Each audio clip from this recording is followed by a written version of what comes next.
Thank you, Madam President. Allow me first to greet and wish everyone in this honorable House, your good self, Madam President, my colleagues opposite, and the very hard-working staff of the Parliament, my best wishes for 2026. Madam President, I rise really to add my voice to those of my colleagues on this side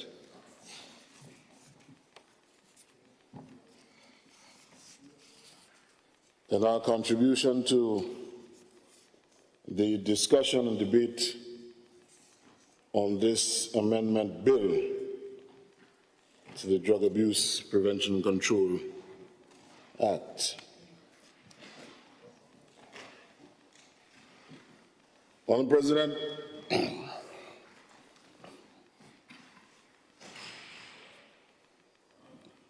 a constant refrain that you would hear certainly from this side of the House is that we do not oppose decriminalization of cannabis. I think the policy objectives, although it is not a novel one, we see neighboring territories and countries moving in that direction, and there is a reason for that, Madam President. Decriminalization and legalization are very distinct concepts. They're quite different. And I was happy to hear Senator Francis emphasize that, because this bill does not achieve any legalization of anything. In fact, as I would shortly discuss, the decriminalization that it proposes is very limited. But decriminalization is a form of control, drug abuse control, Madam President.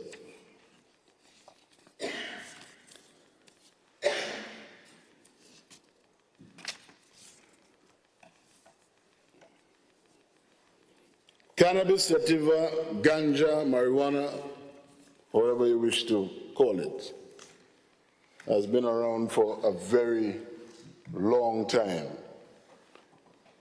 Indeed, in the 1830s, Dr. William O'Shaughnessy, an Irish doctor working in India, discovered beneficial uses medically from his observation of the intoxication of Indians and their use of it, beneficial uses in relation to easing seizures, vomiting, pain, and that sort of thing. Now, there is good and bad in everything. We must begin there. And all medical substances and ingredients that we use chemically now, whether it's in the form of potions, tablets, pills, are extracted from nature's givings, offerings, and plants and herbs. Let's begin there. But these are extractions through a process that removes ingredients and substances that are targeted to relieve certain ailments.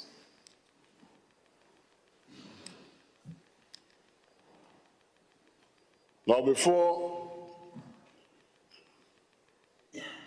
cannabis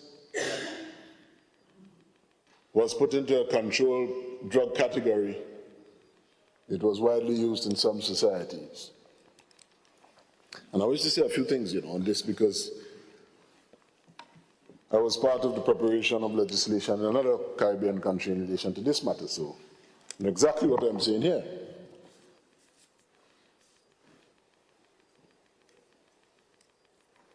But take, for example, the coca plant. The leaf, if you chew it, and if you boil it as tea, it is beneficial in terms of suppression of hunger, fatigue, pain, that sort of thing. But the concentrated substance that is produced from it is a psychoactive drug everybody knows as cocaine. Good and bad in everything.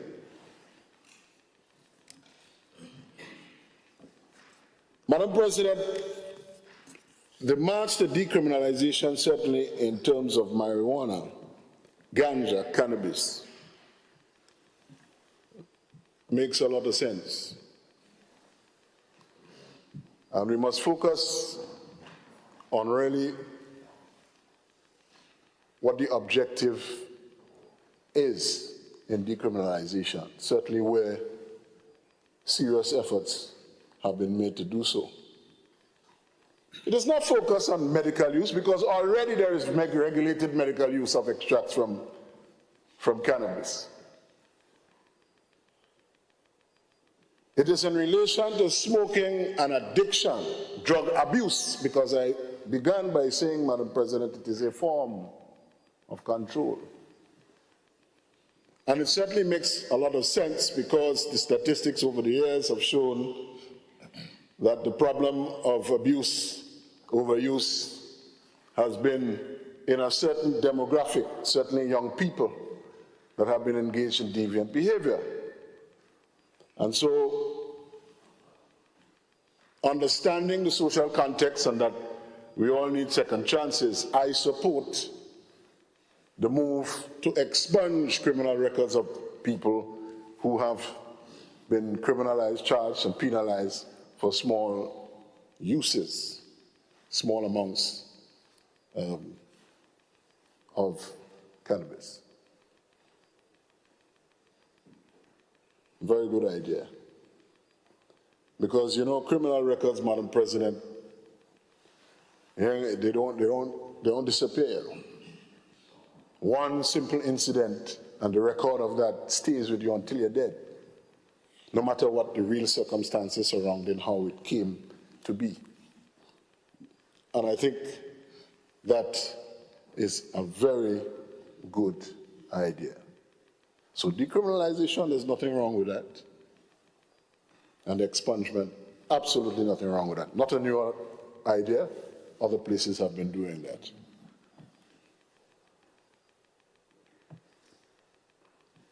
But let's deal with the practical reality now. That was just the concept. Let's deal with the practical reality. What does this bill achieve? This bill achieves limited normalization of what is already happening. Recreational use of ganja is not limited to young people and people smoking on the block. Its use pervades many social strata and social contexts and different age levels. That is the politics here. The politics here is that it is thought that this is some sort of political bonanza. It is not. Because the decriminalization, the use, the freedom that was expected and people were made to expect is not introduced in this bill. And the qualifications and different nuances and exceptions and all of those things only create more confusion for you than clarity, as I will demonstrate.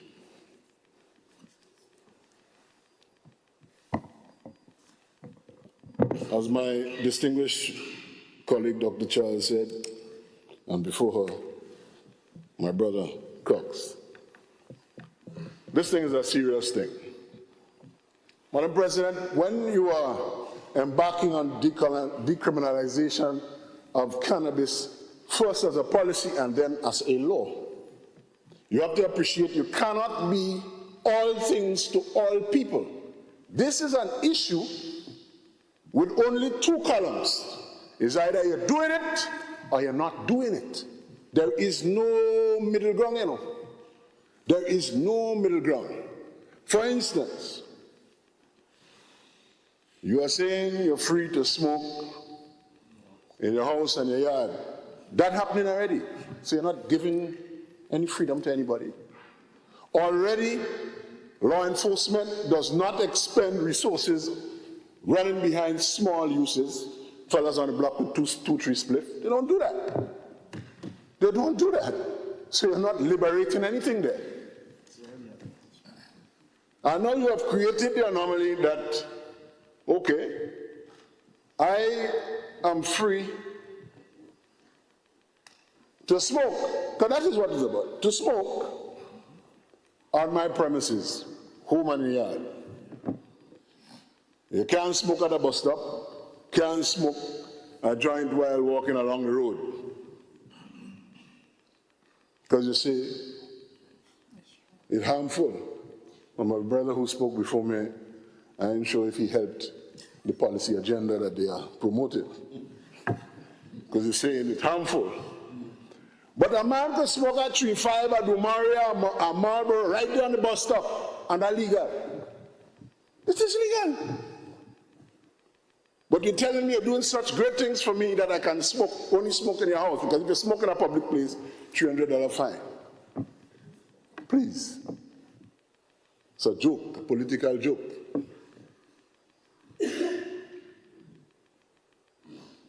If you are doing it, you're doing it.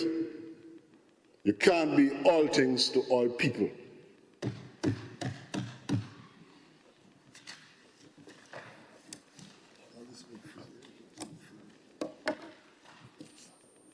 Now, I heard that this bill invests in young people. In what way and by what stretch of the imagination? This bill doesn't invest anything in anybody.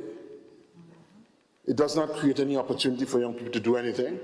As my learned sister and distinguished sister said, you need to have a certain social apparatus to give support where there is addiction.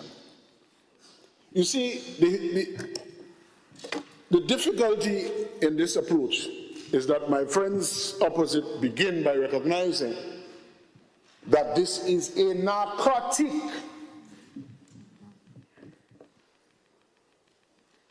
And even though they promised as a political matter, they will legalize, they realize that you can't do it. Decriminalization is a narrow field in which you can permit recreational, sacramental, and spiritual use without creating market economy in what is a narcotic. They have realized that you can't do it.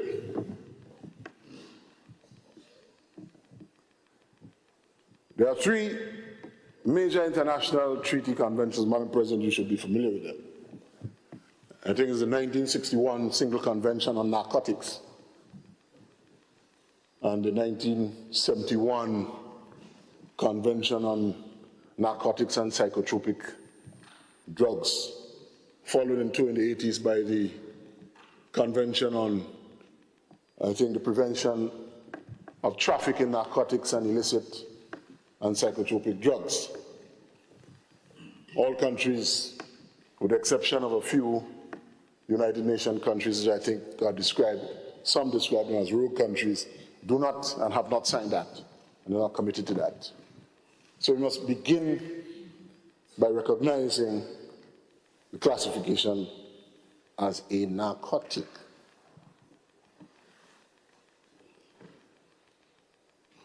But my friends opposite have to be careful and tread carefully, because as their own Senator Francis pointed out, the double standards and the hypocrisy is very plain. What recreational users were expecting in the proposed decriminalization, they ain't getting it. What they expected was more liberty in what they're already doing. When carnival time when you go on and party boat, you think they're smoking that?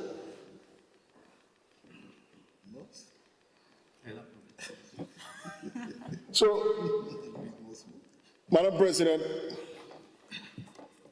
let's get serious about this thing,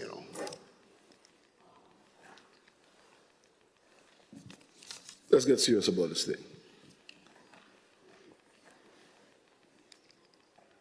Now, I see my friends are congratulating themselves, saying that this bill achieves something for the Rastafarian community that has never been done before. Well, let me tell you where I stand on that, Madam President, consistent with what I just said. It's either you're doing something or you ain't doing it. Sacramental use of cannabis in Rastafarian rituals have existed for a very long time. This is not new. Not new.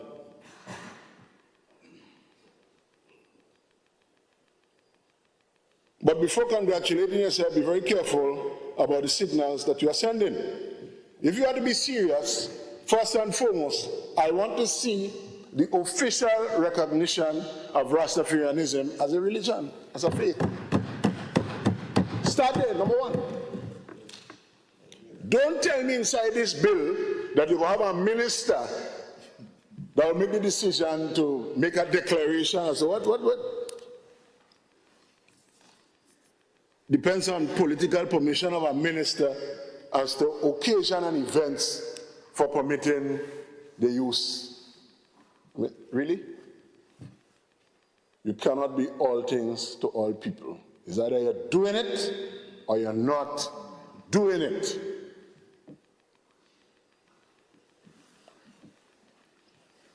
They don't need any ministerial permission for no kind of event. That's mamagism. It's a joke. Nonsense.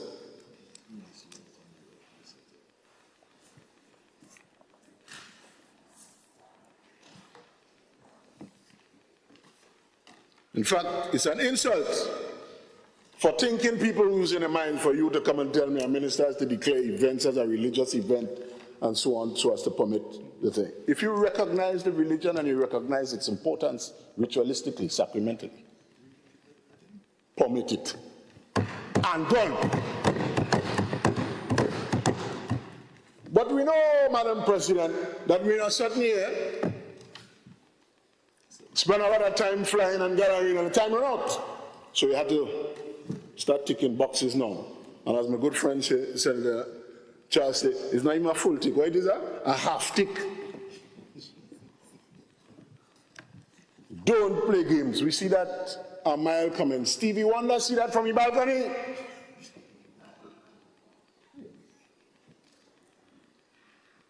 Joke. As if you liberalize anything. You haven't done anything.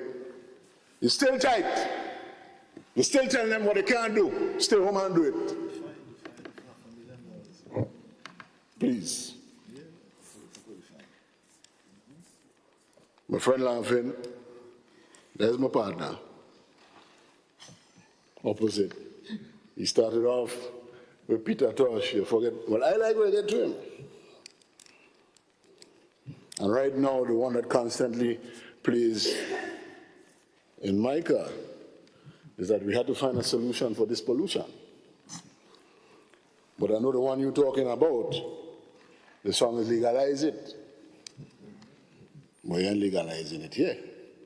You're telling us all the reasons why you're doing it and all the reasons why this decriminalization effort is a tight and strict one. Yes. Yes. Tight and strict. So, Madam President, I I join my colleagues in our position on that, but I have a certain position also, which is a little bit more elastic. Because I see that this decriminalization effort is good. The objectives, as I said, expungement, free up the thing with young people. They can't follow the stigma all their lives of maybe one infraction or two infractions with these things. And certainly decriminalization, conceptually, you have to recognize certain social and other conditions. But the bill doesn't offer any freedom. Most people who are paying attention to this amendment and what you say about this amendment, they are interested in the smoking part. So don't play we talk about smoking, they're interested in that.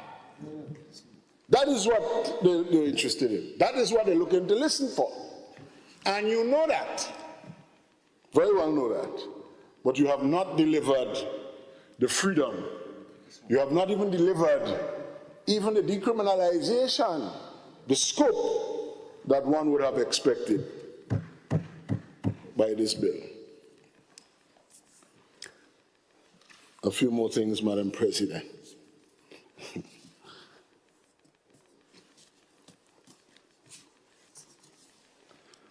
Madam President,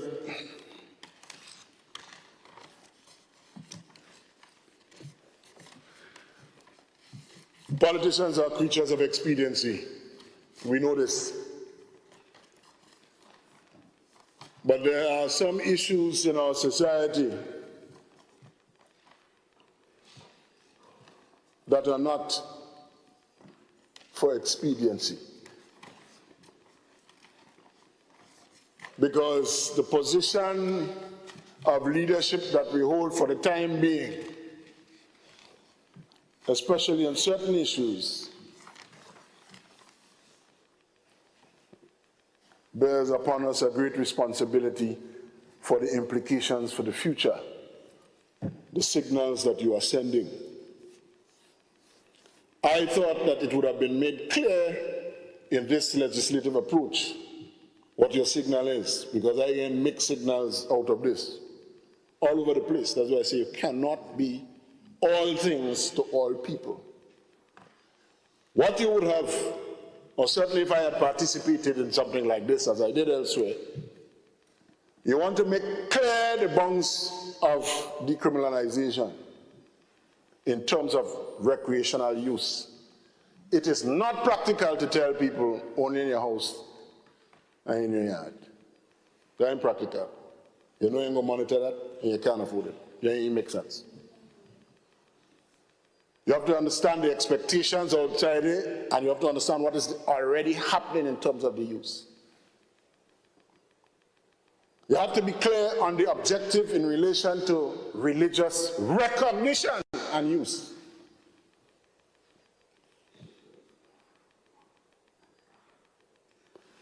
Third, you must be careful as to how it rolls out in relation to substance abuse and rehabilitation, because you're sending signals.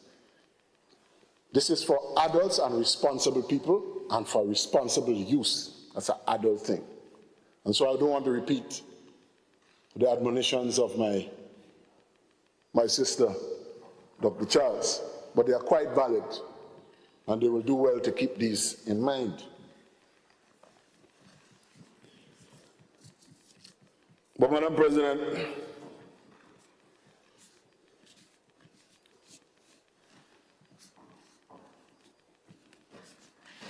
my position, as I said, is a little bit more elastic. That is why I take the position from the beginning, you're doing it or you're not doing it. Because when we look at the situation now,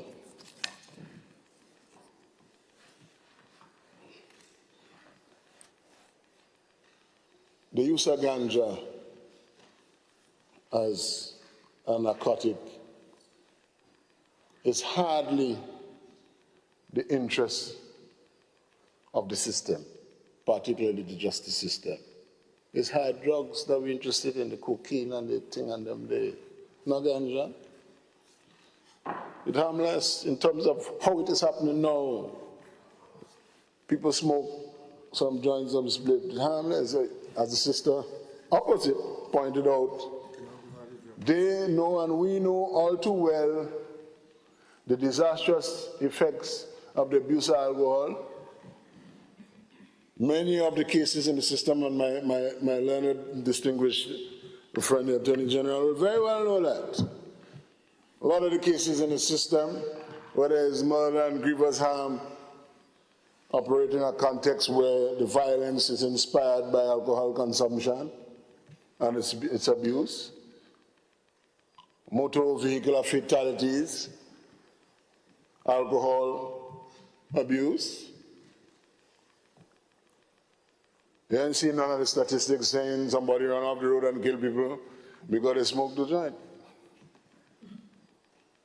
You ain't hear they chop up somebody by the shop because they smoked the joint. Mostly they smoke the joint and they get mellow.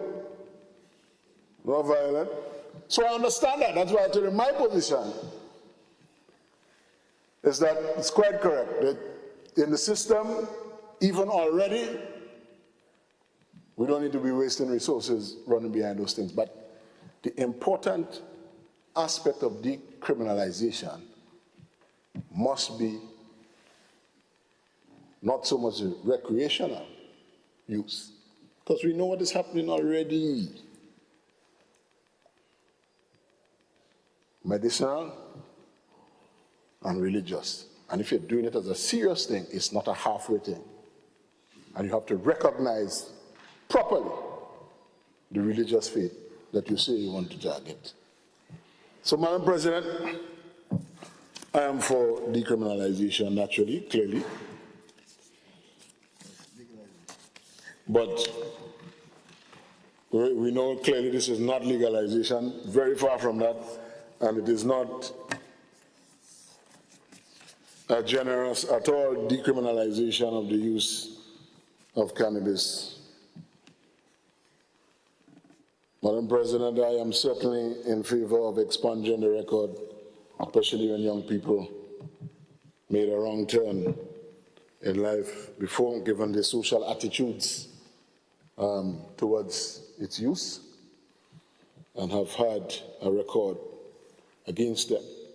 Similarly, the objective in the bill regarding discontinuing criminal proceedings where small uses of cannabis are concerned, I fully support that, because that otherwise is time wasting and a waste of resources, manpower, and other time.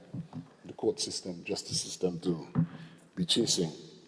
And the real value, the objective value of these interventions by that method, they're really not perceptible. You're not really seeing the real returns on that.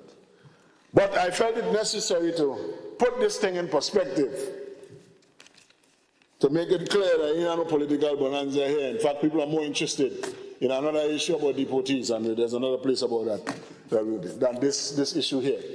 So, Madam President, with those few words, these are my offerings, my contribution on this, and I wish to say that we will continue with our consistent approach to this particular issue.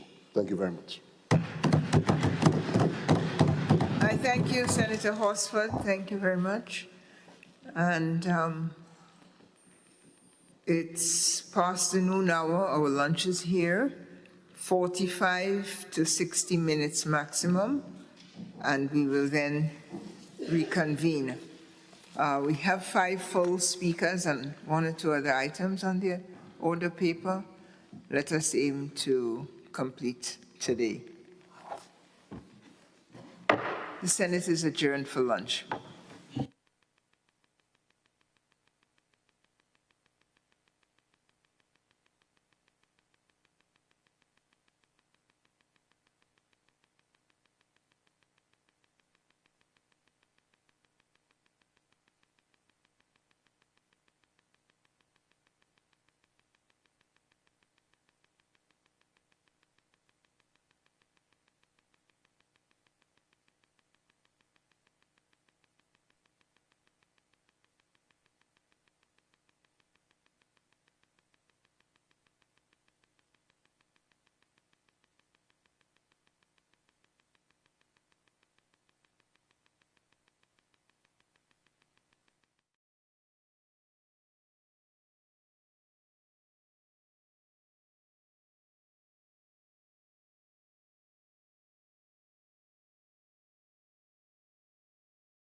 Do you own an antique